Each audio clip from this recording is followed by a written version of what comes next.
What's up, YouTube? Dark Avenger here with my M14 decks. M14 pre-release sealed decks. So I was able to make one, and this time around I actually was able to make two decks. Um, so first I'll show you the main one. Also, I got this really cool Vanisher Priest mat. It's really awesome. All right, so this is the deck. This is black white and this is mono red. One Accordion Shield. Gives a equips creature and it gives it +3 toughness and vigilance for a 3, and it costs 0. Pretty cool. And then, like, this deck basically had a whole bunch of vigilant creatures, which was really cool. Then we have two Vala Rebirths, surprise blockers or surprise attackers. Exile the creature card, you get a 2/2 black dominant creature for it. And then we got two Suntail Hawk. It's nothing really major, it's just a 1/1 flyer. Good for early damage. Have a nice Soul Mender. You tap it to gain 1 life, and he's a 1/1 for 1. Now moving on to 2 drops, we have a Pacifism. This card is just awesome, as always. Angelic Wall, 0/4 Defender Flying. A wall. We have 2 Caption Knights. His card was really good against a lot of decks that wanted to block against it. A lot of people forgot that it had first strike and pumped into it. It's pretty cool. I like it.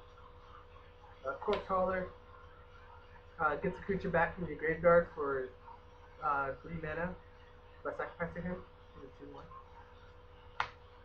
Dark Favor, +3/+1, and when it enters the battlefield, you lose a life to enchant the creature. Makes a really small creature really big, a Captured Knight. Blessing.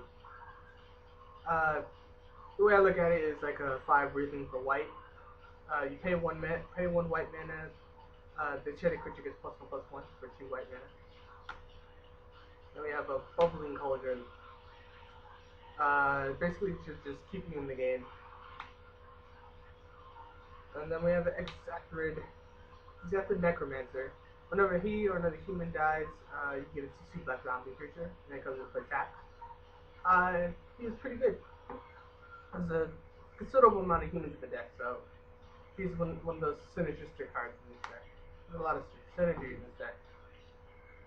2 Undead Minotaur. Everybody loves the Minotaur. It's a 2/3 vanilla creature for 3 mana. He wasn't so bad. He's a good blocker. Then we got the true Fire Paladin, the Jedi of the Magic World. First strike, lifelink, and he can't be the target of black or red spells your opponent control. He's a 2/2. He's pretty sweet. Clock Sickness. Enchanted creature gets -1/-1 from swampy control. Banisher Priest. Like my man. It's like a Fiend Hunter. When it comes into play, it exiles a creature until it leaves and the other creature comes back. But it's not as good as Fiend Hunter though. It doesn't permanently exile a creature like Fiend Hunter does. Moving on to 4, you have Johnny's Chosen. He another synergistic card in here. We have a simple amount of enchantments in here. Whenever you play an enchantment, and whenever an enchantment comes into play under your control, you get a 2/2 white cat creature token. If it is an aura, you can attach it to that creature. So yeah, he's another synergistic card in here. Indestructibility. The enchanted creature gets indestructible. Since indestructibility is a keyword now, pretty lame. Congregate. This card can just keep you in the game. You gain 2 life for each creature on the battlefield. So I mean, you have a lot of token production in this deck, and a lot of people will be playing creatures, so this card will definitely keep you in the game. I've gained like 30 plus life with this card. Dawnstrike Paladin, a lifelink vigilant creature for 5 mana, it's a 2/4. Pretty awesome. Filled with the Vigilant Weenies. Sarah Angel. Another Vigilant creature. 4/4. Flyer. Bomb. Pretty awesome. And then we have 9 Swamps and 9 Plains. So that was our main deck. Uh, and the reason why I made the second deck was because we pulled a really nice card. Uh, we'll get into that. So yeah, this deck was blue-green, and we'll get into it right now. So disperse. Return target permanent to its owner's hand. It's like a bounce spell. Zephyr charge. Pay 2 mana to give a creature flying. This one's pretty sweet in this deck. We have a Seacoat Drake 1/3 flyer. Good blocker, good flyer. Coral Merfolk just for like a creature. Colonian Tusker. This card, a lot of people are excited for this card. I like to see this card getting standard and constructed play. 3/3 for 2. Not so bad. Essence Scatter. Never used it. Alright, it's an Essence Scatter. And another Sea Coat Drake. Deadly Recluse. Death Touch and Reach. 1/2. A Squirrel Thief, 1/3. Whenever he deals damage to a combat, whenever he deals combat damage to a player, you draw a card. Pretty cool. 2 cancels. Staff of the Wild Niggas and Staff of the Mind Niggas. These cards went so well with this deck. They really keep you alive in the long run. Really, make sure when these come out, make sure that none of your cards are dead cards. I mean, at least you're doing something by getting life and stuff. So they had a lot of that in this set, making sure that no cards are dead cards. That's what I like to use. Maybe they might see some play. You never know. Time Ebb puts our creature at the top of its owner's library for 3 mana. It's a lot better than Banishment, which is only a miracle for 1. It costs 5 mana though. But, yeah, I like it. Divination, draw 2 cards. This deck has a lot of 3-drops. Not that bad. This deck had a really nice card. Burning Haven. When it comes into play, you chain a land and you gain 2 life, and whenever you tap that land for mana, it adds another mana of any color to your deck. Then we have one Burning War. One Burning War, I guess. Sacrifice it and you gain 4 life, so you chump block, sacrifice, gain 4 life. Advocate Beast, put a 1/1 count on a target beast. 2/3, he's pretty insane. Broadpack Alpha, flash him in, a target creature gets +2/+2. He's a 3/3. For the 4-drops, we have Elite Arcanist. Alright, so he's cool. Whenever he enters the battlefield, you get to exile an instant sorcerer from your hand, and then you can pay X when X is that mana cost, and